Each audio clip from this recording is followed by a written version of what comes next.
வணக்கம். இன்றைக்கி மிகவும் சத்தான கம்பு மாவில் அடை செய்கிறது எப்படின்னு பார்க்கலாம். 2 டம்ளர் கம்பு மாவு எடுத்துகிட்டு தேவையான அளவுக்கு உப்பு சேர்த்துக்கோங்க. இதிலே பச்சை மிளகாய், வெங்காயம், முருங்கைக்கீரை சேர்த்துக்கலாம். முருங்கைக்கீரையிலையும் கால்சியம் சத்து இருக்குது.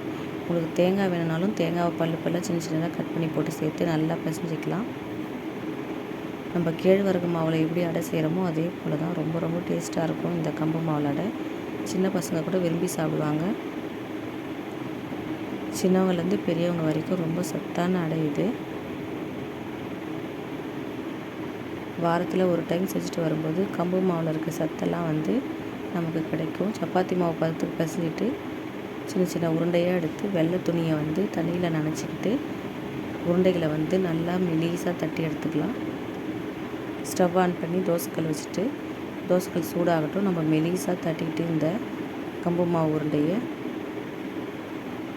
அப்படியே நம்ம தோசைக்கல்லில் துணியோடு எடுத்து இப்படி தட்டினீங்கன்னா அப்படியே மெலிசாவே நமக்கு அடை தயாராகிடும். தோசைக்கல் மேலே துணியை அப்படியே போட்டுட்டு மெலிசாக தட்டின அடையை சேர்த்துட்டு அந்த துணியை எடுத்துருங்க. எண்ணெய் ஊற்றுனீங்கன்னா நல்லா மொறுமொறுன்னு இருக்கும். எண்ணெய் கொஞ்சம் தாராளமாகவே விட்டுக்கலாம். மீடியம் ஃப்ளேமில் வச்சு திருப்பி போட்டு நல்லா செவந்து வந்த பிறகு அடை எடுங்க. இந்த அடை வெறுமாகவே சாப்பிட்றதுக்கும் நல்லாயிருக்கும், வெல்லத்தோடு சேர்த்து சாப்பிடவும் நல்லாயிருக்கும். அவ்வளோதாங்க, தயாராகிடுச்சு.